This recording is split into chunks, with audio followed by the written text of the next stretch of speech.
자, 말씀을 보겠습니다. 자, 제목은 자, 아브라함의 하나님, 이삭의 하나님, 야곱의 하나님입니다. 자,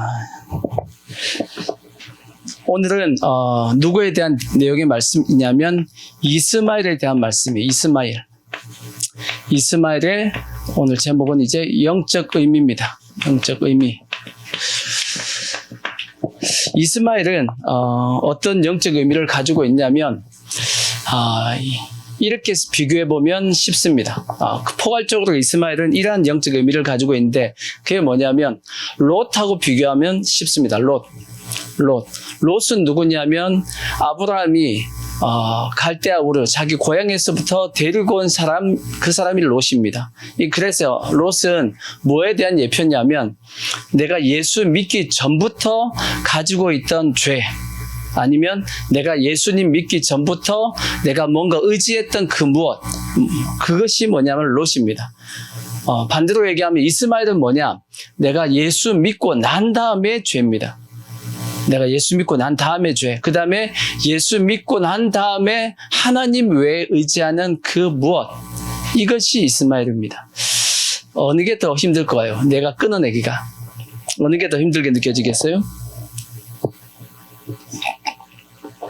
후유증은 어느 게 더 클 것 같아요? 후유증이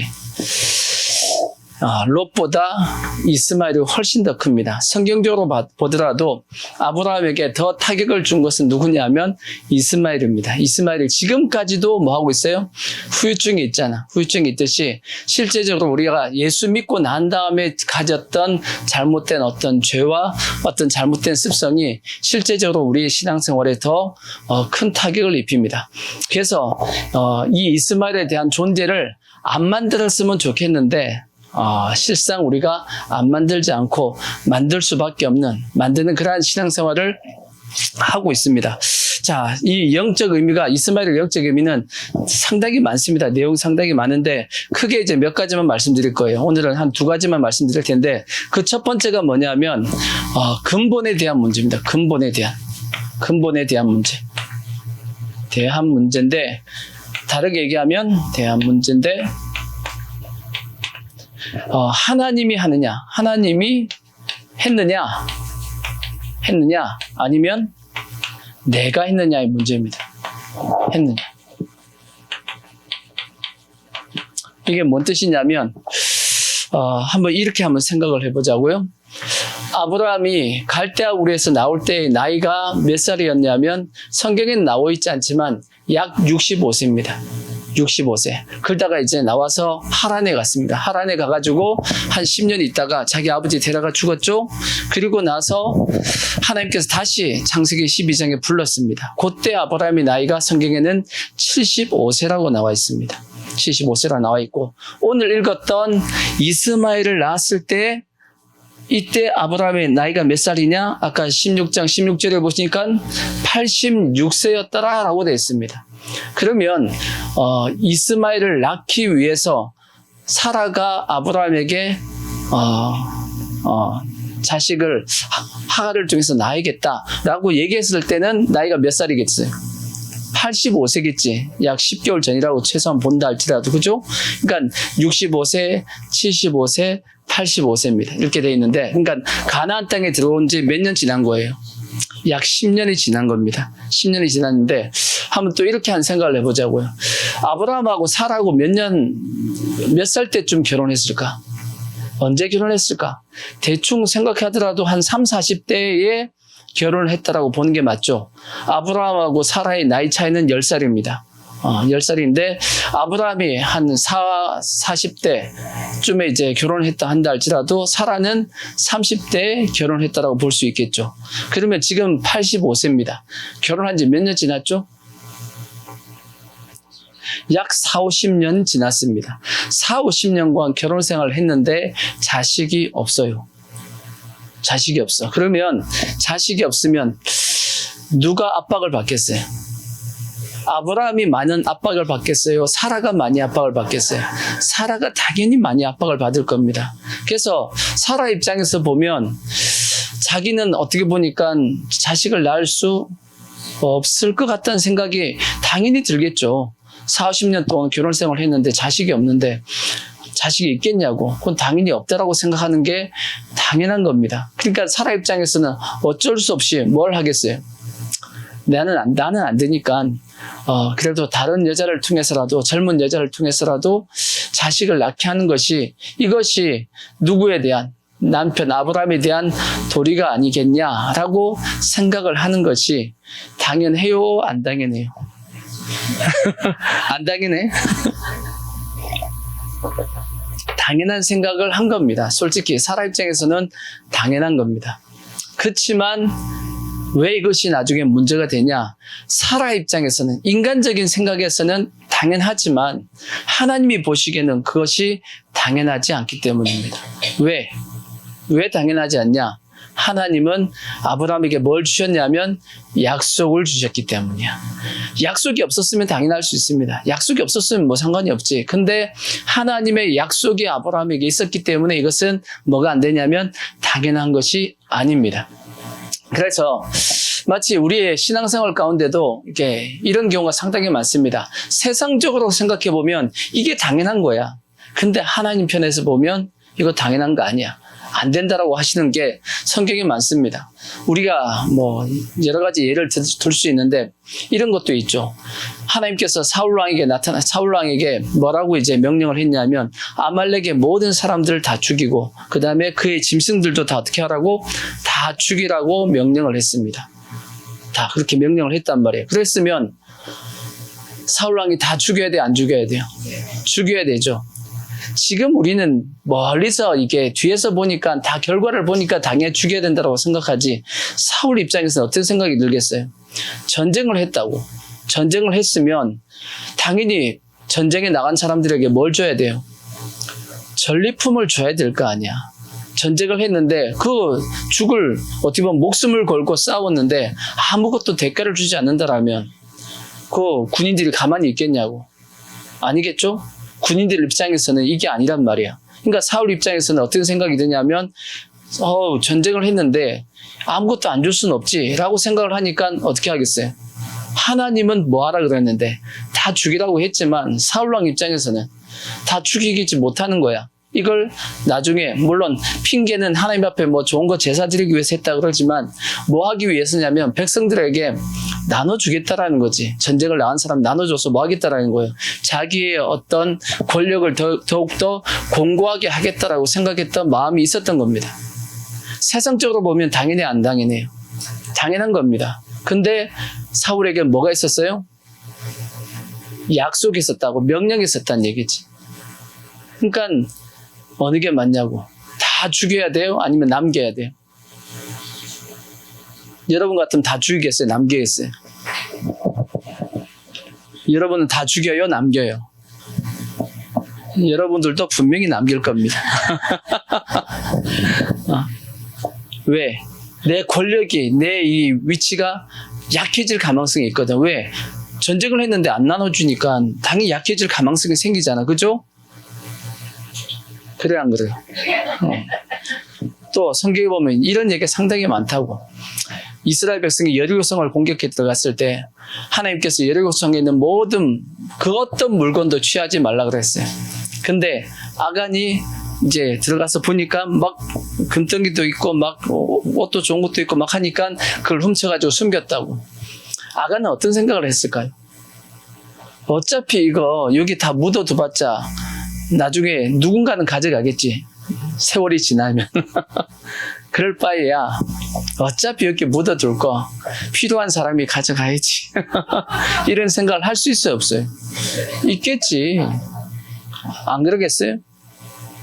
또 성경에 많습니다. 이런 예 자체가. 엘리사 시대 때 나만 장군 있어요. 나만 장군 문둥병에 걸렸단 말이에요. 근데 엘리사가 요단강에 7번 씻었다 그래가지고 씻었다가 와서 이제 깨끗함을 받았습니다. 나만 장군의 입장에서는 얼마나 기분이 좋겠어요. 문둥병으로 죽어가고 있다가 깨끗하게 되었으니까 얼마나 좋겠냐고. 그러니까 자기가 가져왔던 예물 다 다 누구한테 주고 싶은 거예요? 엘리사한테 주고 싶지. 엘리사가 낫게 해줬으니까. 주려고 그러는데 엘리사가 어떻게 해요? 안 받는다 그러잖아. 옆에 있던 게하시는 미쳐버리는 거지. 왜 저걸 안 받냐는 거지. 저걸 받아가지고 이렇게 써도 되고 저렇게 써도 되고 나눠줘도 되고 가난한 사람 나눠줘도 되고 자기가 좀 먹어도 되고 할 수 있는데 왜 선지자 엘리사는 안 받냐는 거지. 아니 병을 고쳐줬으면 그것에 대한 대가를 당연히 받는 건 맞아요, 틀려요? 당연한 거지. 왜 안 받냐는 거지. 게하시 입장에서는 그런 생각이 들어요, 안 들어요? 들겠지. 근데 엘리사가 뭐라 그랬어요? 안 받는다고 했다고. 그럼 여러분 어떻게 해야 돼? 받아야 돼, 안 받아야 돼? 여러분들도 아마 쫓아가서 달라 그럴 수 있어. 구약의 말라기스에 보면 이런 말씀도 있죠. 하나님 앞에 제사를 드리는데 뭐 저는 것, 눈먼 것, 정상적인 제물이 아니고 비정상적인 어떤 제물을 하나님께 바쳤단 말이에요. 그걸 보고 하나님께서 막 화를 내셨습니다. 그걸 너희들 총독에게 드려보라 막 그렇게 얘기했죠. 이스라엘 백성 입장에서 어떤 생각을 했냐? 어차피 제사 지내기 가면 뭐 하는 거예요? 어차피 죽일 거야. 그런 생각이 들겠죠. 근데 하나님의 입장에서는 그거는 아니지라고 생각을 하시는 거지. 이와 같이. 그러니까 사라를 우리가 이제 어떻게 보면 이스마엘을 낳게끔 했던 그 동기는 사라가 자기가 아이를 못 가지니까 하가를 대신해서 자기의 몸종 하가를 대신해서 낳게끔 했는데 우리가 보기에는 이것이 지극히 뭐한 거냐면 당연한 겁니다. 당연하지만 하나님이 보시기에는 된다 안 된다? 안 된다라는 겁니다. 뭐 때문이에요? 하나님의 약속이 있었기 때문이에요. 아멘. 그와 마찬가지로 오늘날도 마찬가지입니다. 하나님의 약속이 있고 하나님의 말씀이 있고 명령이 있는 부분에 대해서는 아무리 세상적으로 생각해도 그것이 맞다고 한다 할지라도 그게 순종해서는 안 돼. 그것을 따라가서는 안 되고 하나님의 약속과 말씀을 따라가야 되는 거예요. 그래서 철저하게 세상적인 내 의견과 내 생각과 그것을 다 뭐 해야 되냐면 그걸 내려놔야 되는 겁니다. 내려놓고 철저하게 하나님의 말씀을 믿고 따라야 되는 거지. 아멘. 이게 쉬운 거 어려워요? 어려워요, 실제. 이스마엘을 우리가 다 낳고 있어요, 지금. 수두룩해. 이스마엘이 옆에 첫째, 둘째, 셋째, 넷째, 막 이스마엘 1, 2, 3, 4 다 있어, 지금. 없는 것 같아도 다 있습니다, 지금. 한번 이렇게 또 생각해 보자고. 왜 그러면 하나님이 그냥, 사라한테 빨리 아이를 주지, 아들 주지, 왜 안 주냐고. 왜 안 줘? 왜 안 주겠어요? 하나님은 뭘 기다리신 거야? 하나님의 때를 기다렸어. 그 하나님의 때가 언제죠? 그 하나님의 때가 언젠가요? 성경에 보면 하라가 자식을 낳을 수 있는 능력이 사라질 때까지, 없어질 때까지 하나님은 기다리고 계셨습니다. 왜? 그렇게 해야 될 이유가 뭐예요? 그래야지만 하나님이 주신 것이 되기 때문에. 근데 사라 입장에서는 어떤 생각이 들겠어요? 사라 입장에 어떤 생각이 들겠어요? 내가 자식을 낳을 수 있는 능력이 끊어지면 끝난다. 이게 완전 끝난다라고 생각을 하겠어요? 안 되겠어요? 그러니까 어떻게든지 실제는 사라가 자기의 어떤 경수가 끊어지기 전까지 자식을 낳아보려고 했던 겁니다. 근데 하나님은 언제 기다린 거예요? 그걸 끝나기를 기다리고 있고 사라는 그것이 끝나면 안 된다라고 지금 생각하고 있는 거예요. 이해가 되시죠? 그럼 어느 게 맞아요? 사라의 생각이 맞아? 하나님의 생각이 맞아? 하나님의 생각이 맞아요? 근데 여러분은 어떤 생각을 해요? 여러분은 우리는 누구처럼 생각하냐면 사라처럼 생각하고 있거든. 이거 놓치면 이게 안 되면 다 끝나는 거예요.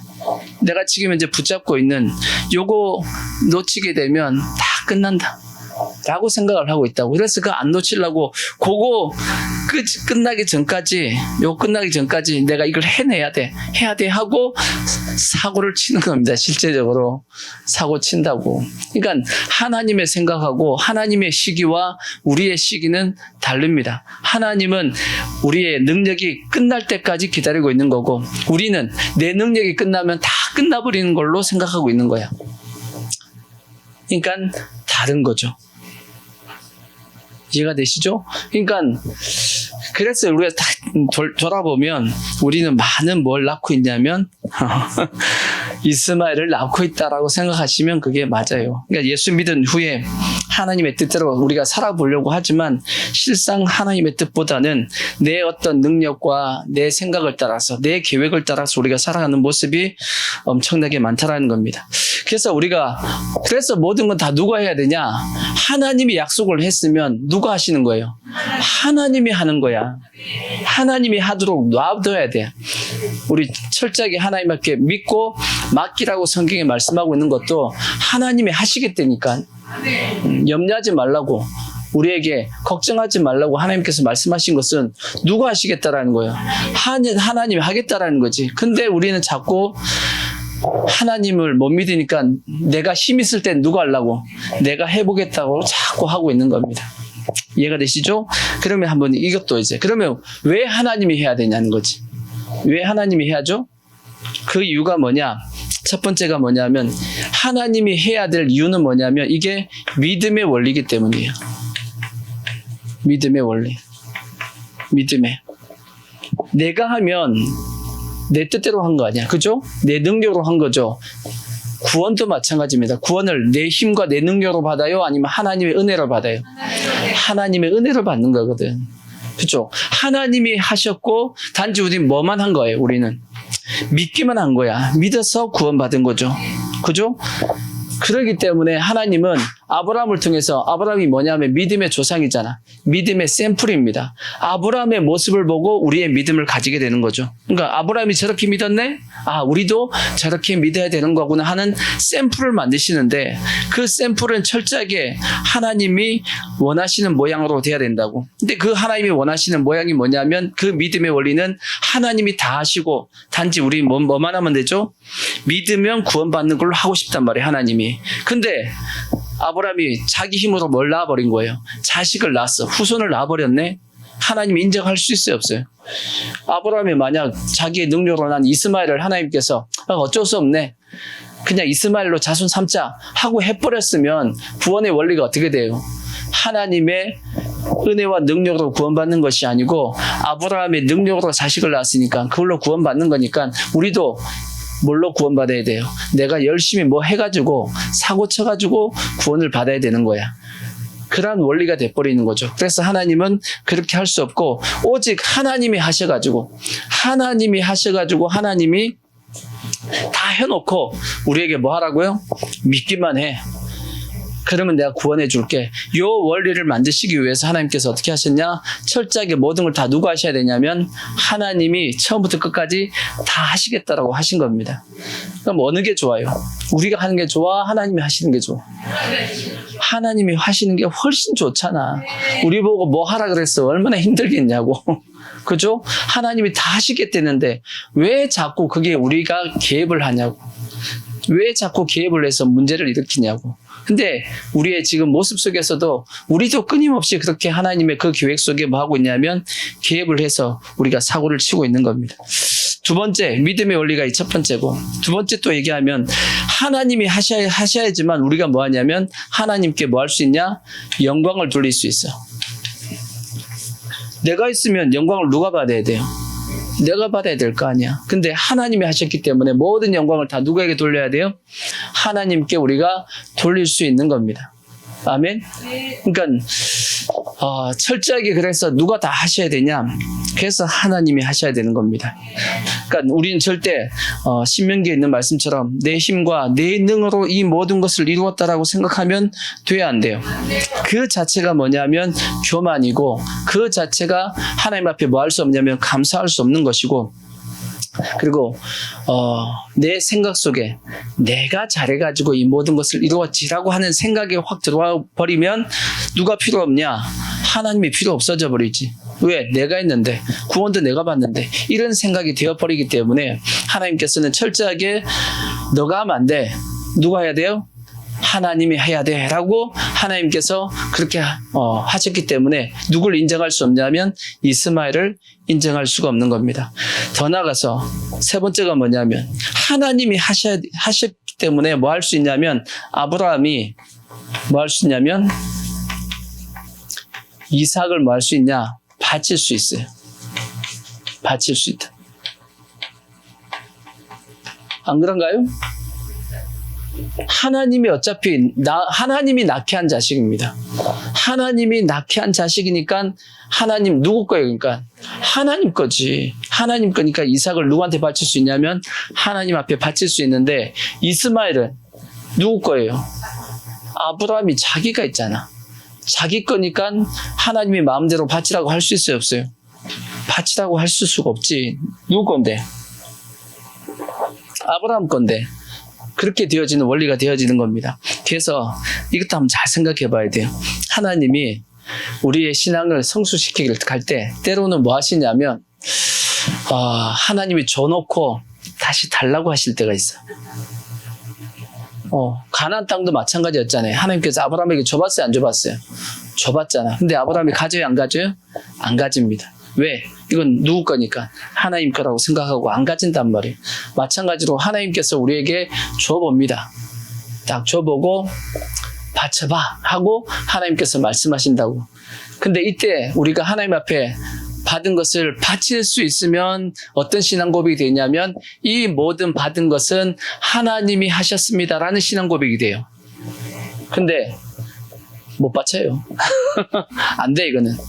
하고 내가 바칠 수 없다라고 한다라면 이거 누가 한 거야? 내가 했다라고 생각하기 때문이야. 내가 힘써. 내가 노력해가지고 내가 이걸 얻었는데 어떻게 이걸 들릴 수가 있냐? 이걸 바칠 수가 있냐라고 생각하게 된다라는 겁니다.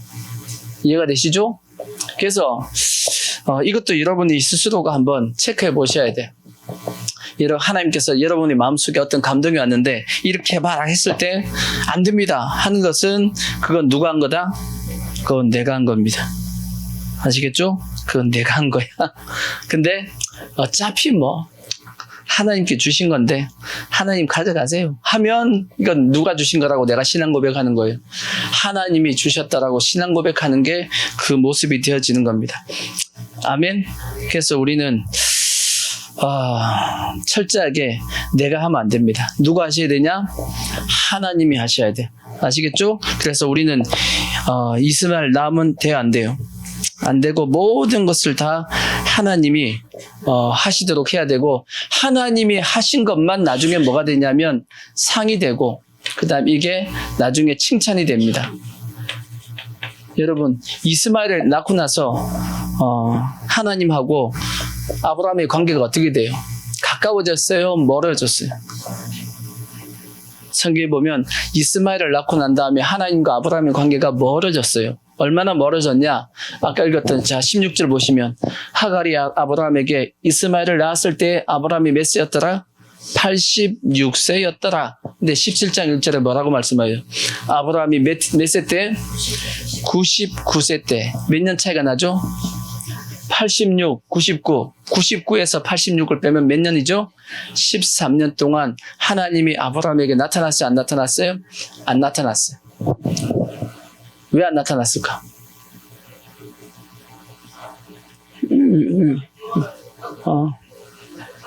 제가 보기에는 아브라함이 하나님을 안 찾았어. 왜? 이스마엘을 좋아가지고 아들에 푹 빠져가지고 안 찾았을 가능성도 있고 아니면 하나님도 삐졌을 수도 있어요.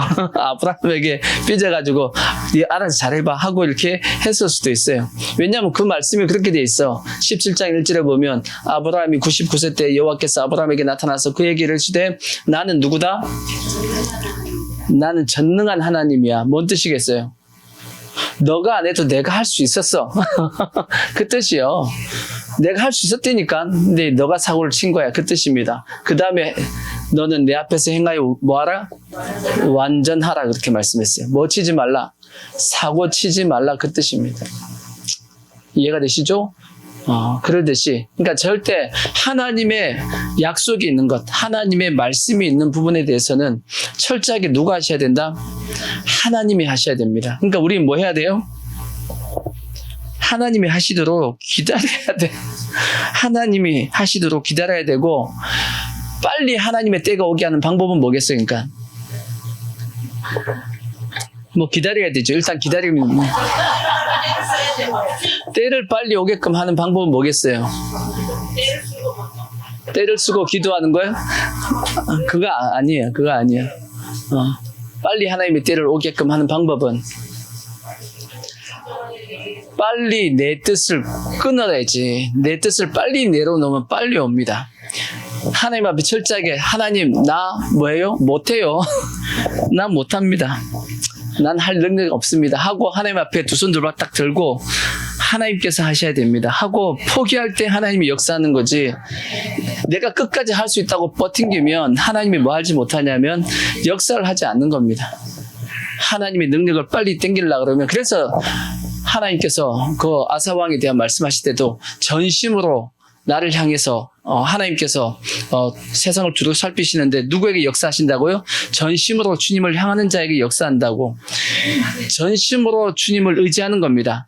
내가 뭐 할 수 없다고요? 할 수 없다라는 거지. 오직 누구만 바라보나이다? 주만 바라보나이다야. 나는 할 능력이 없고 싸울 능력이 없어. 오직 주님만이 할 수 있습니다라고 빨리 포기하고 빨리 두 손 두 발 드는 겁니다. 그래야지만 빨리 하나님이 역사하지. 끝까지 내가 뭐 해보려고 하면 할수록 뭐 하는 거냐면 시간은 지체되고 그 다음에 이스마엘을 낳는 사고를 치게 되는 겁니다. 아시겠죠? 그러니까 이렇게 얘기해도 고집 안 부려 보면 하여튼 고집이 똥고집이 돼가지고 성도들 고집 안 꺾어보면 참 뭐 어쩔 수 없어. 고생은 그래 사서 하는 거예요. 고생을 사서 하는데 하여튼 전 가르쳐줬어요. 그러니까 하나님이 역사하도록 해야 됩니다. 물론 그렇다고 해서 하나님이 우리 보고 아무것도 하지 말라 그 뜻은 아니에요. 평상시에 모든 건 다 하셔도 돼요. 근데 뭐가 있는 부분에 대해서는 하나님이 나에게 약속하신 부분에 대해서는 철저하게 이건 내가 하면 안 됩니다. 하나님이 하시도록 맡겨야 돼요. 아시겠죠? 그거는 각자 하나님의 성령께서 여러분의 마음속에 감동을 주십니다. 감동을 주기 때문에 그 부분에 대해서는 하나님 앞에 철저하게 맡겨야 돼. 자꾸 내 어떤 능력과 내 의지가 그게 포함되면 계속 시간은 지체되고 그 다음에 계속 이스마엘만 만들어내게 되고 나중에 그 이스마엘을 만들어낸 것 때문에 이제 후유증이 생겨가지고 신앙생활 자체가 계속 이제 힘들어지는 겁니다. 실제적으로. 이해가 되시죠? 될 수 있으면 이스마엘은 많이 만들지 마요. 근데 하나만 만들는지 많이 만들지 마시고. 아시겠죠? 안 만들면 좋고. 자, 그 다음에 이제 이건 첫 번째 이제 내용의 문제고, 두 번째 이제 이스마엘에 대한 영적인 의미가 뭐냐면, 자, 두 번째가 뭐냐? 자, 종으로 살 것이냐, 자유자로 살 것이냐. 자유자. 다르게 얘기하면 율법으로 살 것이냐, 아니면 은혜로 살 것이냐. 그 차이입니다. 다르게 믿음이죠. 믿음으로 살 것이냐. 요것이 뭐냐면 종 누구겠어요? 이스마엘. 자유자는 누구겠어요? 이삭. 율법을 예표한 사람이 이스마엘. 동일하게 은혜를 예표한 사람이 이삭입니다. 자, 이 부분에 대해서 성경에 잘 이게 설명이 되어 있는 부분이 어디냐면 갈라디아서예요. 갈라디아서. 자, 갈라디아 4장 21절을 보시면 이런 말씀이 있어요. 자, 내게 말하라. 율법 아래 있고자 하는 자들아, 율법을 듣지 못하였느냐. 기록된 바 아브라함이 두 아들이 있으니 하나는 누구에게서? 여종에게서 낳고 하나는 자유 있는 여자에게서 낳았다. 여종에게서는 뭘 따라 놨고? 육체를 따라 놨고, 그러니까 육체를 따라 놨습니다. 자유 있는 자에게는 약속을 따라 놨다라는 거. 이거는 그러니까 이삭은 약속을 따라 놨고 이스마엘은 육체를 따라 놨다라는 거죠. 그러니까 아브라함의 능력으로 나왔고 약속을 따라 놨다라는 뜻입니다. 이것은 뭐다? 비유다. 이 여자들은 뭐다? 두 언약이다. 하나는 신의 산으로부터 종을 낳은 자니 곧 하갈이라. 신의 산이 거기서 뭘 받았어요? 율법을 받았죠. 그러니까 율법에 대한 예표라는 거예요. 누구는? 이스마엘은 율법에 대한 예표다라고 말씀하고 있고, 이 하갈은 아라비아에 있는 신의 산으로부터 지금 있는 예루살렘과 같은 곳이니 땅이 예루살렘이야. 그가 그 자녀들과 더불어 뭐하고? 종노릇하고 종이 된다라는 거죠. 종노릇하고 오직 위에 있는 예루살렘, 하늘에 있는 예루살렘은 뭐하는 거다? 자유자니 곧 우리의 어머니라. 사라를 얘기하는 거고, 기록된 바 잉태하지 못한 자여 즐거워하라. 상고를 모르는 자여 소리질러 외치라. 이는 홀로 사는 자의 자녀가 남편 있는 자의 자녀보다 많음이라 하였으니 형제들아 너희는 이삭과 같이 누구다? 우리는 다 약속의 자녀입니다. 약속의 자녀. 그러나 그때 육체를 따라 난 자가 성령을 따라 난 자를 박해한 것 같이 이제도 그러하도다. 그러나 성경이 무엇을 말하느냐? 여종과 그 아들을 뭐하라? 내쫓으라. 여종의 아들이 자유 있는 여자의 아들과 더불어 뭐 할 수 없다? 유업을 얻지 못한다 하였느니라. 그런즉 형제들아 우리는 여종의 자녀가 아니요 이스마엘의 자녀가 아니요 자유 있는 여자의 자녀니라. 그리스도께서 우리를 자유롭게 하려고 자유를 지었으니 그러므로 굳건하게 서서 다시는 뭘 매지 말라? 종의 멍에를 매지 말라. 그렇게 이제 설명을 했습니다. 대충 읽었을 때는 무슨 얘기인지 알겠지만 막상 이제 이걸 이제 따져보면 헷갈리기도 할 텐데, 이것을 대해서 이 둘과의 관계에 대해서 몇 가지 크게 관계에 대해서 설명을 하나 이제 해드릴게요. 자, 첫 번째가 뭐냐? 육체를 따라 난 자가 그 다음에 약속을 따라 난 자를 뭐 한다라고 돼 있냐면 박해한다라고 돼 있어. 자, 4장 29절을 보시면, 자, 육체를 따라 난 자가 약속을 따라 난 자를 뭐 한다? 박해한다. 다르게 하면 핍박한다. 율법과 약속, 율법과 은혜에서 누가 핍박한다는 거예요? 율법이 은혜를 뭐 한다? 핍박한다, 그 뜻입니다. 박해한다, 그런 뜻인데, 요건 뭔 뜻이냐면 교회도 마찬가지. 교회도 율법을 강조하는 교회들이 있습니다. 율법을 강조하는 교회들이 있고, 또 어느 교회는 믿음, 은혜를 강조하는 교회가 있습니다. 겉으로 보기에는 누가 신앙생활 잘하는 것처럼 보이겠어요? 율법을 따라 신앙생활 하는 교회가 신앙생활 잘하는 것처럼 보입니다. 그럴 수밖에 없지. 예배도 잘 지키지, 기도 생활도 잘하지, 뭐 하라 그러면 잘 하지. 근데 은혜로 하는 교회는 하여튼 중구난방처럼 보여요. 오, 자유야. 자유분방하게 움직입니다. 그러니까 보니까 완전 개판인 것처럼 보입니다. 그래요. 교회 안에서도 마찬가지예요. 율법을 강조하는 성도가 있고 은혜를 강조하는 성도가 있습니다. 율법의 성도와 은혜의 성도, 누가 세냐? 율법을 강조하는 성도가 셉니다. 은혜를 강조하는 성도는 너무 자유롭게 행동하니까 율법의 성도는 은혜의 성도를 보면 어떤 생각이 드냐면 저거는 신앙이 아니야. 그렇게 보인단 말이에요. 왜? 자유분방하니까 그렇게 느껴지는 거거든. 그러니까 맨날 정죄하고 저러면 안 된다라고 얘기할 수밖에 없는 상황이 되어지는 겁니다. 이거는 또 교회 안에서도 마찬가지지만 또 어디 안에서도 마찬가지냐? 내 마음 안에서도 똑같습니다. 내 마음 안에 두 개가 있어요. 율법과 은혜가 두 개가 이제 동시에 같이 있단 말이에요. 누가 세요? 여러분 누가 센 것 같아? 여러분 속에서는 누가 세요? 율법이 세요? 은혜가 세요? 여러분 안에서는? 나중에 설명해 줄 거야. 율법에 산 사람의 특징과 은혜가 센 사람의 특징이 있습니다. 율법이 세요? 은혜가 세요? 대답 안 하겠지? 대답하지 마. 대답하지 마. 근데 요 두 개가 있는데 이 율법이 내 속에 있는 은혜를 계속 뭐 하냐면 핍박합니다. 그래서 맨날 뭐 하냐면 그것도 못하냐고 이제 맨날 공격을 받아요. 나중에 말씀하겠지만 여러분이 계속 이것도 못하냐 저것도 못하냐고 자기 자신을 자책할 때가 있지. 자책하잖아. 그게 율법 때문이에요. 율법 때문에. 율법에 속했기 때문이라고. 다 나중에 설명해 드리고. 하여튼 그래서 이 율법이 은혜를 육체를 가진 자가 이 약속의 자녀를 계속 뭐한다? 박해하게끔 돼 있다라고 그렇게 성경이 말씀하고 있어요. 그 다음에 또 어떤 말씀도 있냐면 자, 몇 절을 보냐면 그 뒤에 보시면 30절 말씀 보면 자, 그러나 성경이 무엇을 말하느냐? 여종과 그 아들을 내쫓으라. 다음에 얘기하고 여종의 아들이 자유 있는 여자아들과 더불어 뭐 할 수 없다? 유업을 뭐 한다? 유업을 더불어니까 뭐야? 함께 받지 못한다.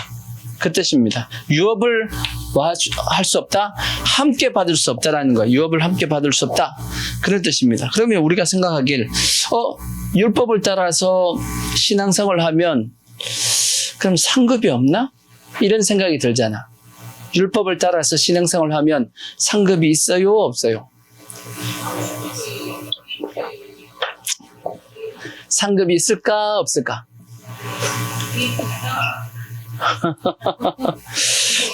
자, 성경에는 있다라고 돼 있어. 자, 어디 나와 있냐? 자, 고린도 후서 3장 7절에 보면 이런 말씀이 있어요. 자, 고린도 후서 3장 7절 보면 자, 돌에 써서 새긴 죽게 하는 율법 조문의 직분도 뭐가 있어요? 영광이 있대. 영광이 없지 않고 영광이 있다고 했어요. 영광이 있어요. 근데 문제가 이제 생겼어. 그 다음 문제가 뭐냐? 이스라엘 자손들은 모세의 얼굴에 없어질 영광 때문에도 그 얼굴을 주목하지 못하였거든. 왜냐하면 이게 이제 모세가 제일 처음에 40일 동안 올라갔다 내려왔을 때는 얼굴에서 빛이 나진 않았습니다. 근데 두 번째 또 올라갔다고. 이스라엘 백성들이 밑에서 금송아지 섬기는 걸 보고 모세가 어떻게 했죠? 하나님 앞에 받아온 두 돌판을 집어 던져버렸잖아. 그러니까 깨트려졌잖아. 그러니까 하나님께서 다시 모세를 올라오라 그랬죠. 올라올 때는 어떻게 하라 그랬어요? 두 돌판을 깎아서 올라오라 그랬어. 야, 여러분 모세가 나이가 몇 살이에요? 80세야. 두 돌판이 요만하겠어요? 두 돌판 그래도 한 어느 정도 이 정도 할 거 아니에요. 우리 영화에 보면 이렇게 가잖아. 이걸 산에서 들고 내려오기도 쉽지 않겠지만 들고 올라갔다고 생각해봐. 야, 이것도 만만치 않은 겁니다. 80세 어르신이 그 산에 두 돌판을 들고 낑낑대고 올라갔을 거야 아마. 올라갔다고. 근데 하나님께서 거기다가 뭘 하시냐면 이제 하나님 직접 이제 다시 써주셨단 말이에요. 그리고 나서 두 돌판을 가지고 이렇게 딱 내려왔다고. 내려왔더니 하나님하고 이제 같이 40일 동안 있다 보니까 하나님의 뭐가 묻은 거예요? 영광이 묻은 거예요. 영광이 빛입니다. 빛이 이제 원어적으로 영광하고 같은 뜻입니다. 빛이 얼굴에 뭐 한 거예요? 묻었어. 하나님의 영광이 얼굴에 묻은 겁니다. 묻어가지고 내려왔는데 본인은 영광이 묻은지를 알아요? 몰라요? 몰라. 근데 내려왔는데 사람들이 보기에는 얼굴에 뭐 하죠? 빛이 팍 나니까 얼굴에서 빛이 나면 무서워요? 안 무서워요? 무섭지. 안 무섭겠냐고. 얼굴에 빛이 나면 안 무서워요? 무서워요. 여러분 은사자들 중에서 이런 경우가 있습니다. 가끔씩 입신하시는 분들이 있지. 입신하고 오면 많은 경우에 뭐가 열리냐면 영안이 열립니다. 입신하고 오신 분들은 영안이 열릴 때가 많아요. 그러면 이 입신해갖고 갓 이제 나온 분들이 영안이 열려가지고 사람들 보면 그 심령의 죄하고 이런 게 다 보입니다. 그런 경우가 많아요. 그러면 여러분 가까이 가고 싶겠냐고.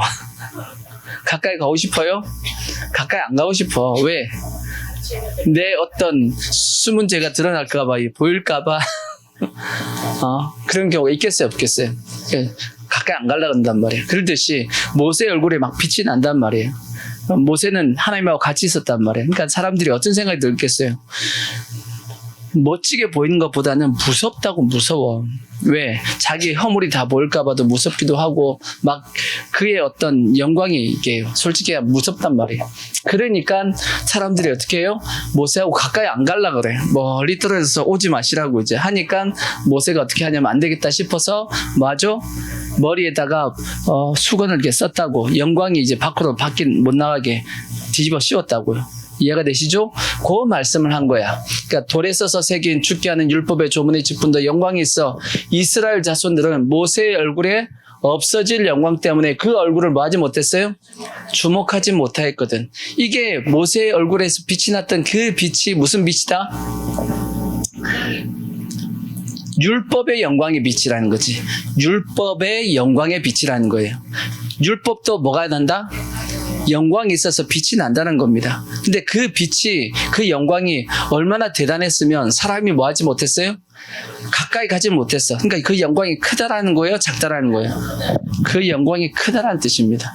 그러니까 율법을 따라서 우리가 주를 섬기는 것도 영광이 없는 것이 아니고 그 영광도 나중에 하나님 앞에 가면 상이 있어. 영광이 있습니다. 아멘. 근데 그 다음 말씀이 이제 문제가 되죠.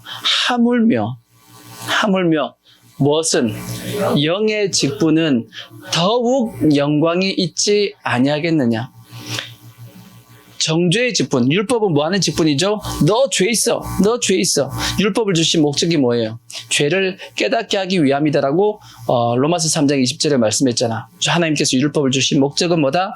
죄를 깨닫게 하기 위해서다라고 말씀했듯이 그건 정죄의 직분입니다. 정죄의 직분도 뭐가 있어가지고 영광이 있어가지고 사람들이 가까이 못했는데, 의의 직분, 살리는 직분이죠. 은혜의 직분은 영광이 뭐한다? 더욱 넘친다. 근데 얼만큼 넘치냐? 영광되었던 것이. 이 영광되었던 것이 어떤 영광이에요? 먼저 나온 영광은 모세의 얼굴에 빛이 났던 율법의 영광입니다. 율법의 영광도 그 영광되었던 것이 더 큰 영광으로 말미암아서 이에 영광될 것이 없으나, 그렇게 얘기했어요. 뭔 뜻이에요, 저것이? 모세의 얼굴에서 난 그 영광은 뭐하고 비교해 봤더니 의의 영광, 은혜의 영광과 비교해 봤더니 뭐가 안 된다? 그거는 영광도 아니더라, 그 뜻입니다. 영광 될 것이 없으나 한 거 보니까 그는 뭐도 아니더라? 영광도 아니다, 이렇게 얘기한 거죠. 영광도 아니다라고 얘기한 것은 뭔 뜻이에요, 결국은? 의의 직분의 영광이 엄청 크다라는 그 뜻입니다. 그러니까 우리가 어떤 걸 봤는데 되게 좋아 이렇게 생각했는데 너무 더 좋은 걸 보니까 이건 뭐예요? 아무것도 아니야, 이런 생각이 드는 거와 똑같은 겁니다. 모세의 얼굴에 그 율법의 그 영광도 되게 좋게 보였는데 뭘 쳐다보고 요거 보니까 은혜의 영광, 믿음의 그 영광, 의의 영광을 보고 나서 요 영광을 봤더니 요 영광은 영광같이 안 보였다는 뜻이에요. 왜? 이 의의 영광, 하나님께서 주신 이 은혜의 영광이 너무 컸기 때문이야. 이해가 되시죠? 그 말씀이라고. 그래서 영광되었던 것이 더 큰 영광으로 말미암아 이에 영광될 것이 없으나 없어질 것도 영광으로 말미암았은즉 길이 있을 것은 더욱 영광 가운데 있다라고 이제 그렇게 말씀을 했단 말이에요. 이해가 되시죠? 그래서 근데 중요한 것은 유업을 함께 받지 못한다라는 거지. 그러니까 물론 이제 율법을 따라서 우리가 신앙생활을 하더라도 하나님 앞에 상을 받을 수 있습니다. 예, 율법을 지키는 그 모습 속에서 그래도 하나님의 뜻 가운데 살아보려고 하는 거니까 하나님께서 영광을 주신다 할지라도 뭐는 할 수 없냐? 구원을 못 시키는 거야. 정죄는 했다 할지라도 정죄했다고 죄 있다라고 얘기한다고 해서 구원받나요? 아니지. 반드시 뭘 해야 되죠? 반드시 뭘로 넘어가야 돼? 예수로 넘어가야 돼. 예수로 넘어가야지. 죄 있다라는 걸 깨닫는 걸로 끝나면 안 되잖아. 반드시 죄 있다라는 걸 깨닫고 난 다음엔 반드시 뭘로 넘어가야 돼요? 예수로 그 죄를 회개해야지. 이걸 넘어가게 만드는 것이 그것이 뭐냐면 이게 은혜고 믿음인 겁니다. 이해가 되시죠? 그러니까 죄를 깨닫게 하는 것은 율법이고 그 죄의 문제를 해결하는 것이 뭐예요? 그것이 은혜란 말이에요. 믿음. 그러니까 실제로도 구원받는 것은 뭘 통해서 구원받죠? 은혜와 믿음을 통해서 구원을 받기 때문에 그렇다고 율법이 필요 없는 건 아니잖아. 그죠? 일단 죄를 깨닫기는 해야 되니까. 그죠? 그러니까 실제 살리는 건 뭐예요? 은혜와 믿음이기 때문에 이쪽이 훨씬 더 영광이 뭐다? 크다라고 말씀했고, 그래서 유업을 함께 할 수 없어요. 함께는 안 돼. 율법이 끝나야지만 그 다음 뭘로 가야지? 율법을 해결해야지만 뭘로 가는 거예요? 은혜와 믿음으로 넘어가기 때문에 같이 있지 못합니다. 율법과 믿음은 뭐 할 수는 없다? 같이 있을 수는 없어. 율법이 끊어져야 돼. 율법이 해결돼야 돼. 그래야지만 은혜로 넘어가기 때문에, 믿음으로 넘어가기 때문에 같이 있지는 못한다라고 그렇게 설명이 되어 있는 겁니다. 이해가 되시죠? 자, 그 다음 말씀. 다시금 갈라디아서 4장 30절을 보시면 또 하나의 말씀이 또 있어. 4장 30절 보면, 자, 그래서 뭐 해야 되냐? 그러나 성경이 무엇을 말하느냐? 여종과 그 아들을 말하라. 여종과 그 아들 내쫓으라. 자, 여종과 그 아들 뭐냐면 이게 율법이죠. 율법을 뭐 하라는 거예요? 내쫓으라는 거야. 율법을 내쫓아버려야 돼. 근데 이게 율법을 내쫓는 게 쉬워요? 어려워요? 여러분 속에서 율법이 지금 내쫓아졌어요? 아니면 여전히 율법이 있어요? 이 율법을 내쫓는 게 엄청나게 어렵습니다. 어려워요. 쉽지 않습니다. 근데 내쫓으라 그랬으니까 내쫓아야 돼? 안 내쫓아야 돼? 내쫓아야 됩니다. 아멘. 그럼 율법 없이 살란 얘기냐? 그건 아닙니다. 나중에 이제 다시 말씀드리겠지만 그렇게 방탕하면서 살란 그런 말씀이 아니고, 율법을 내쫓기가 힘든 이유는 힘듭니다. 그래서 아브라함도 성경에 보면 율법을 내쫓기가 힘들었다라고 기록이 돼 있어. 자, 창세기 21장 9절을 보시면, 창세기 21장 9절, 사라가 본즉 아브라함의 아들 애굽 여인 하갈의 아들이 이삭을 놀리는지라, 그러니까 핍박을 했단 말이에요. 놀리는지라. 그럴만도 하죠. 나이 차이가 몇 살이에요? 13살이 13살. 13살 차이 나면 뭐예요? 장난감이야. 장난감이야.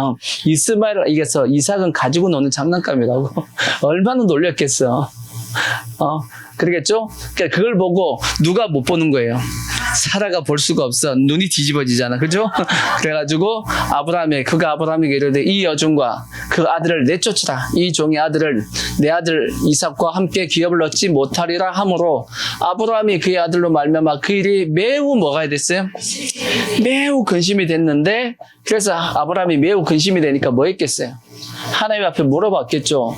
내쫓아야 됩니까? 하고 물어봤더니 하나님이 아브라함에게 이르시되 내 아이나 내 여종으로 말미암아 근심하지 말고 사라가 내게 이른 말을 다 들으라. 이삭에게서 난 자라야 내 씨라 부를 것임이니라 하고 뭐 하라는 거예요? 내쫓으라 라고 말씀을 했고, 결국은 뭐 했다는 뜻이에요? 내쫓았다는 얘기입니다. 그러니까 아브라함이 쉽지는 않았죠. 매우 근심이 됐지만 하나님께서도 누구 편을 들어주셨냐? 사라 편을 들어주셨기 때문에 내쫓을 수밖에 없었는데, 그러면 우리의 신앙생활 가운데 율법이 필요 없냐? 그건 아니잖아. 그죠? 율법이 있어야 돼요? 없어야 돼요? 있어야 돼요. 일단 언제까지 있어야 되냐? 첫 번째, 내가 예수 믿기 전까지는 있어야 돼요. 이삭이 있기 전까지는 이스마엘 있어야 돼. 왜? 율법이 있어서 뭘 해야 되니까? 죄를 깨달아야지.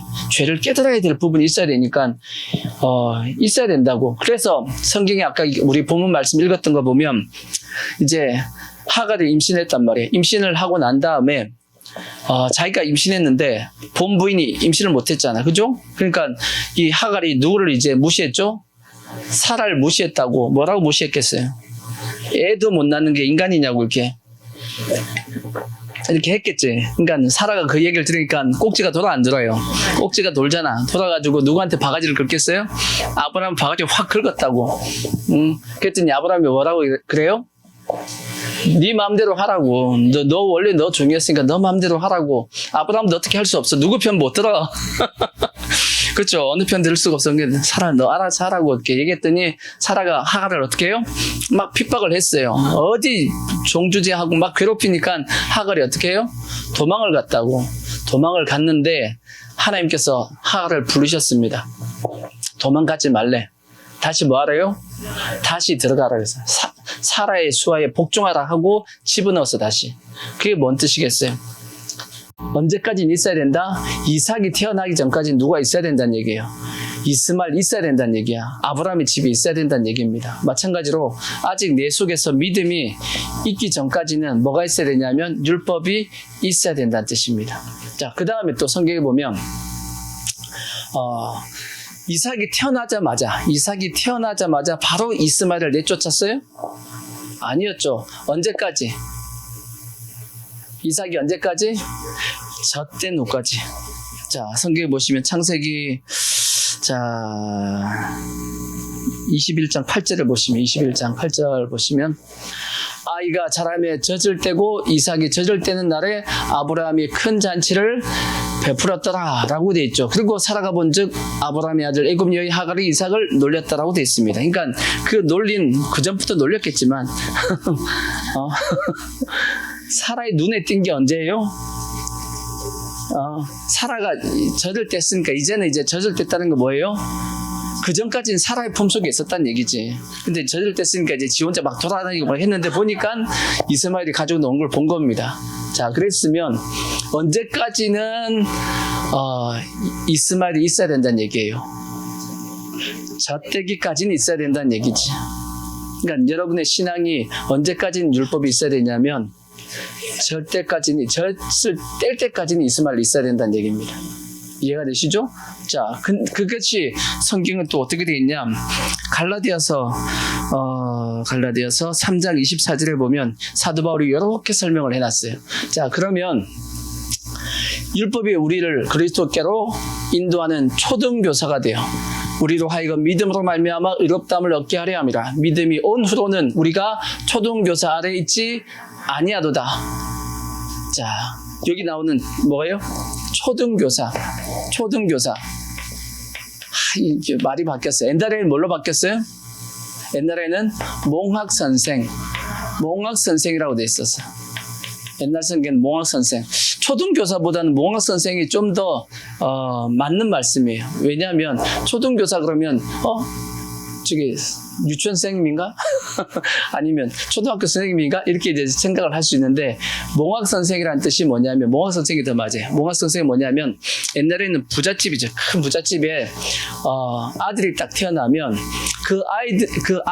아들을 공부시키기 위해서 그 아이가 좀 클 때까지 옆에다가 누굴 붙여두냐면 개인 선생님을 붙여준단 말이에요. 그래서 그 아이가 어느 정도 자라기까지 옆에서 개인적으로 계속 이제 가르쳐주는 사람을 붙여줘요, 안 붙여줘요? 붙여준다고. 그 사람이 누구냐면 몽학 선생입니다. 지위적으로는 아들이 높아요, 몽학 선생님이 높아요? 아들이 높지. 아들인데 그 집이 아들이고 고용인인데 고용한 사람인데. 근데 그럼에도 불구하고 아들은 누구의 수하에 있어야 돼요? 몽학 선생 밑에 수하에 있어야 되는 겁니다.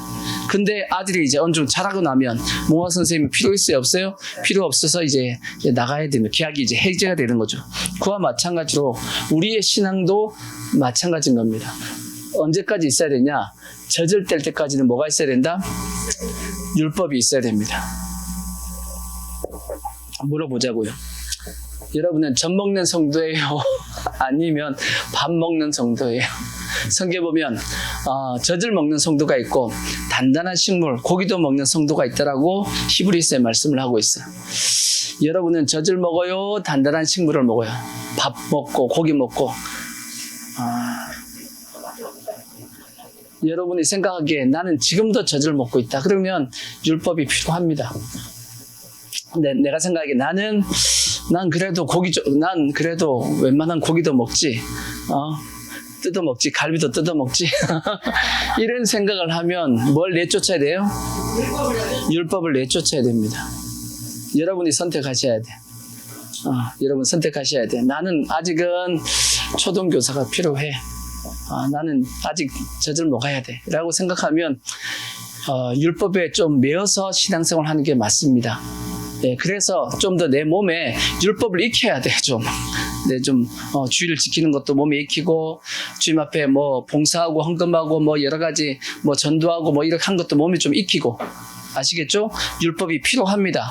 근데 젖을 뗐다라고 생각하면 과감하게 뭘 버려야 돼요? 율법을 버려야 됩니다. 성경이 그렇게 말씀하고 있어. 근데 솔직히 얘기하면 한국 교회가 이거 허락 안 합니다. 솔직히 한국 교회 목사님들은 뭐가 솔직히 편하냐면 다 율법에 메어두는 게 편합니다. 솔직히 얘기하면. 그래서 목사님들이 자유하는 성도들을 안 보려고 그래요. 솔직히 그거 못하게 위에서 딱 누르고 있어요. 실제 딱 누르고 있습니다. 그래서 뭐든지 다 막습니다. 이것도 하지마, 저것도 하지마, 다 막아요. 그래서 신앙이 더 이상 크질 못해. 그 크면 목사님한테 대드는 것처럼 느껴져서 교회에서 쫓겨납니다. 그런 경우가 솔직히 많아요. 어떻게 했으면 좋겠어. 근데 좀 목사님이 좀 힘들더라도 자유하게 내버려 둬야 돼.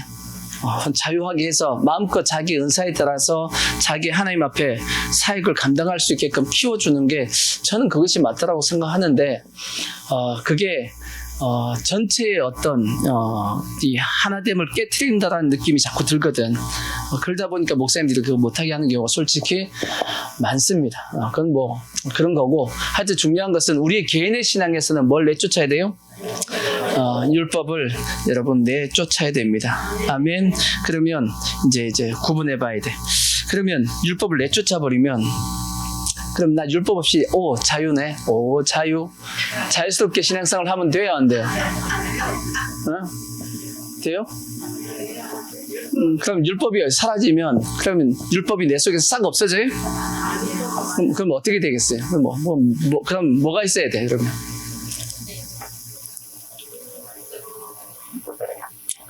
여러분, 더 센 율법이 옵니다.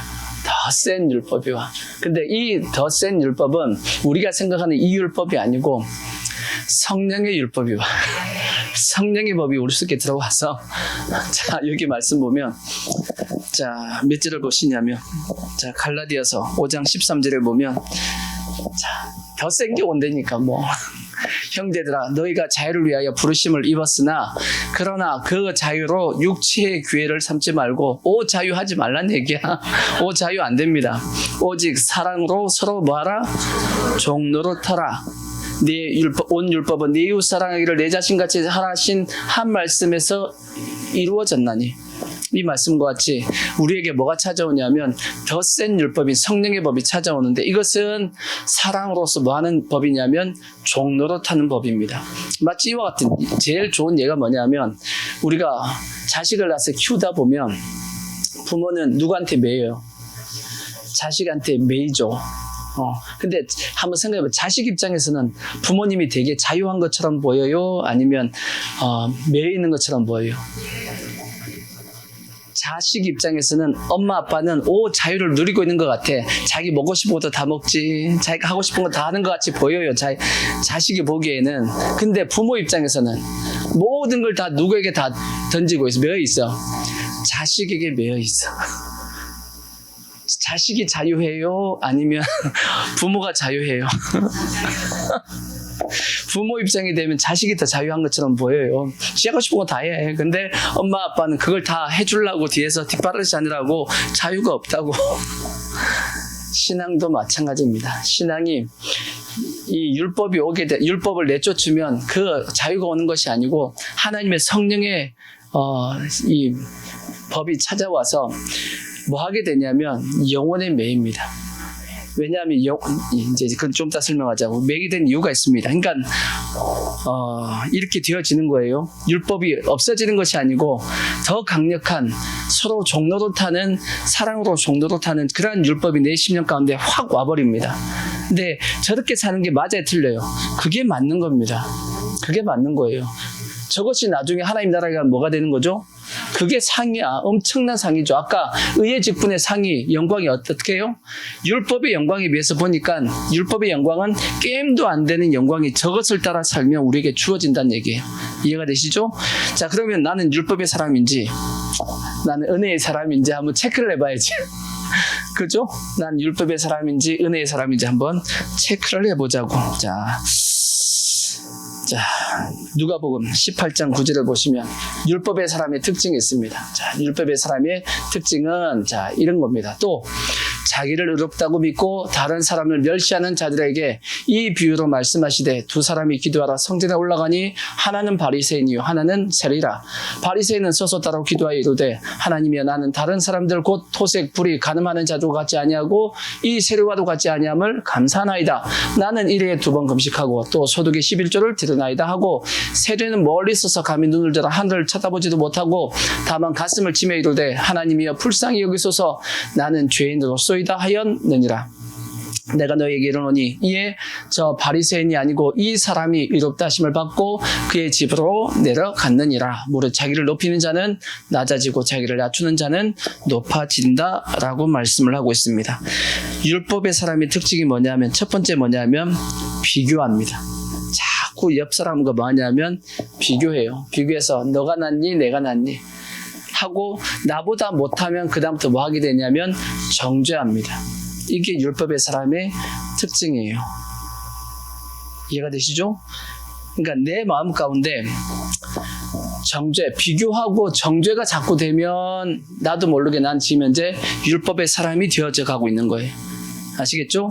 근데 나보다 어떻게 보면 부족하고 연약한 모습을 보면 내 마음속에 긍휼한 마음이 생기고 품는 마음이 생기고 이러면 나는 무슨 사람이냐면 성령에 매여 있는 사람이야. 율법에 매여 있는 사람이 아니고.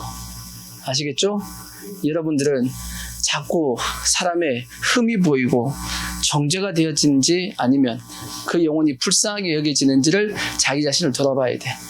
아시겠죠? 이것이 첫 번째, 내가 율법의 사람인지 은혜의 사람인지를 알 수 있고, 또 하나는 뭐냐? 자꾸 하나님과 사람 앞에서 뭐 하려고 그러냐면 자꾸 뭔가 자기의 이름을 드러내려고 그래. 보이려고 한다는 거죠. 자, 마태복음 6장 1절도 보시면 이렇게 말씀했어요. 사람에게 뭐 하려고? 보이려고 그들 앞에서 너희의 의를 행하지 않도록 주의하라. 그리하지 아니하면 하늘에 계신 너희 아버지께 상을 받지 못한다라고 말씀했듯이 율법의 사람의 특징은 뭐냐면 자꾸 자기를 뭐 하려고 그래요? 드러내려고 합니다. 보여주려고. 그러니까 다르게 얘기하면 외식하려고 그러는 거야. 외식하려고 하지 마십시오. 자꾸 이렇게 포장을 치려고 하지 마시고 그냥 있는 모습 그대로 그냥 다 연약합니다. 다 연약해. 어차피 여기서 뭐 잘난 것도 없고 못난 것도 없고 다 고만고만한 겁니다. 아시겠죠? 그냥 고만고만한 거니까 뭘 거기서 숨기고 뭘 거기서 감추고 잘 보이려고 할 이유가 없다라는 거지. 그러지 마시라는 겁니다. 자꾸 자기 자신을 포장하고 있다라면 자기도 모르게 뭐 하고 있는 거냐면 율법의 사람이 되어져 가고 있다 하는 것을 생각하시고, 세 번째가 뭐냐? 이게 중요합니다. 세 번째가 뭐냐면 율법의 사람의 특징이 뭐냐면 주를 위해서 열심히 살아가는데 뭐가 없냐? 기쁨이 없습니다. 희락이 없어. 예수님께서 말씀했죠. 하나님의 나라는 어디 있다고요? 여기 있다 저기 있다가 아니고 어디 있어요? 너희의 마음에 너희 속에 우리 안에 있단 말이에요. 그러니까 내 안에 뭐가 있어야 되냐? 로마서에 보면 의와 희락과 평강이 내 마음 가운데 있어야 됩니다. 이래야지만 내 심령이 천국 가운데 있는 것인데, 문제는 뭐냐면 율법의 사람들은 이게 안 되고 하나님의 일을 하는데도 불구하고 계속 눌려. 뭐에 눌리냐면 못하는 것에 대해서, 죄에 대해서 계속 눌립니다. 그래서 로마서 7장에 있는 사람들 그 말씀과 같이 오라 나는 공고한 사람이로다. 이 사망의 몸에서 누가 나를 건져내려 했듯이, 그래서 철로역정에 보면 그런 얘기가 나옵니다. 그게 공고산이나 공고산. 그게 율법에 매인 사람입니다. 계속 주를 위해서 사는데도 불구하고 계속 눌려. 기쁨이 없어. 그러면 나는 지금 이제 뭐에 매여 있는 거냐면 율법에 매여 있는 겁니다. 그러니까 신앙생활 자체가 뭐 해야 되냐? 기뻐야 돼.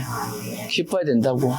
근데 문제는 뭐냐면 모든 성도는 처음에는 다 뭘로 시작하냐? 성령으로 시작합니다. 성령의 거듭남을 통해서 우리가 구원받았기 때문에. 근데 이것이 성령으로 시작했다가 갈라디아에 쓴 말씀처럼 어디로 자꾸 가요?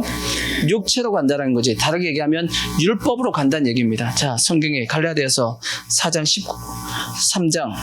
1절을 보시면 3장 1절을 보시면 3장 1절 어리석도다 갈라디아 사람들아 예수 그리스도께서 십자가에 못 박히신 것이 너희 눈앞에 밝히 보이거늘 누가 너희를 꾀드냐 내가 너희에게 다만 이것을 알려 하노니 너희가 성령을 받은 것이 율법의 행위로냐 혹은 듣고 믿음으로냐 너희가 이같이 어리석으냐 성령으로 시작하였다가 이제는 육체로 마치겠느냐 그렇게 성경이 기록하고 있습니다. 그러니까 성령으로 시작했다가 자꾸 어디로 가는 거예요? 육체로 가는 겁니다. 그러니까 신앙생활 자체가 은혜로서 가지 못하고 자꾸 어쩌로 빠져나가냐면 이 율법적으로 빠져나가서 계속 자기 스스로를 더 공고하게 만든다라는 거예요. 그러면 안 되는 겁니다. 그것이 자체가 지금 내가 어디로 가고 있다는 뜻이냐면 내가 지금 현재 율법을 쫓아가는 그러한 모습이 되어지고 있다는 뜻입니다. 그래서 우리는 아까도 말씀했듯이 그걸 뭐 해야 돼요? 과감하게 뭐 해야 되냐? 내쫓아버려야 돼. 내쫓아도 돼. 내쫓아도 돼. 이거 없으면 내 신앙생활 다 무너진 것처럼 보이지만 안 그렇습니다. 그걸 과감하게 내쫓아버리고 거기다가 뭘 받아들이시면 되냐면 성령의 자유함을 받아들이시면 돼. 왜? 로마서 8장 1절을 보십시오. 로마서 8장 1절. 자, 그러므로 이제 그리스도 예수 안에 있는 자에게는 결코 뭐 없어요? 하나님이 정죄 안 하겠다니까. 왜 하나님이 안 하겠다는 정죄를 여러분이 하시냐고. 하나님도 나를 정죄하지 않겠대요. 어디 안에 있으면? 예수 안에 있으면 안 하겠다는데 왜 자꾸 여러분 자신을 정죄하냐고. 정죄할 필요가 없다라는 거지. 왜냐? 이는 그리스도 예수 안에 있는 생명의 성령의 법이 죄와 사망의 법에서 나를 뭐 했어요? 해방했단 말이에요. 여러분이 젖을 뗐다라면 젖을 먹고 있으면 율법에 매이십시오. 여러분이 생각하기에 나는 젖을 뗐다라고 싶으면 과감하게 뭐 해버려요? 잘라내버려요. 그리고 어디에 속해야 되냐면 성령의 법에 여러분 속하십시오. 아시겠죠? 그래야지만 성령의 법에 속해야지만 아까 말씀하고 있는 것처럼 참된 자유함, 기쁨과 희락이 넘치고 내 마음 가운데 평강이 넘치니까 이 마음이 있다 보니까 이게 이제 뭐가 이제 안타깝냐면 이걸 모르는 자들이 이제 안타까운 거예요. 그때부터 뭐 해지냐면 이 기쁨을 나누는 겁니다. 그게 뭐냐면 영혼을 이제 챙기고 영혼을 구원하려고 애쓰고 그렇게 되어지는 거야. 그게 이제 정상적인 실제적인 성숙한 신앙의 모습입니다. 아시겠죠? 그러니까 우리 모든 성도들은 아직 신앙이 어디다 그러면 율법에 어느 정도 매여 계시고 여러분 스스로가 생각하기에 나는 이 정도면 내가 신앙생활 한 지 몇 년이나 됐는데 라고 생각하시면 과감하게 뭘 버려요? 율법을 버리시고 성령의 법을 받아들이십시오. 믿음으로 이미 예수님이 다 해방이 났어. 아시겠죠? 성령의 법을 받아들이시고 율법에 매여서 사는 자가 아니고 참된 자유자로서 내 심령 안에서 기쁨과 희락과 평강을 의를 누릴 수 있는 그러한 모습이 되어서 많은 영혼들을 구원할 수 있는 우리 모든 성도들 꼭 되시기를 부탁의 말씀을 드리겠습니다.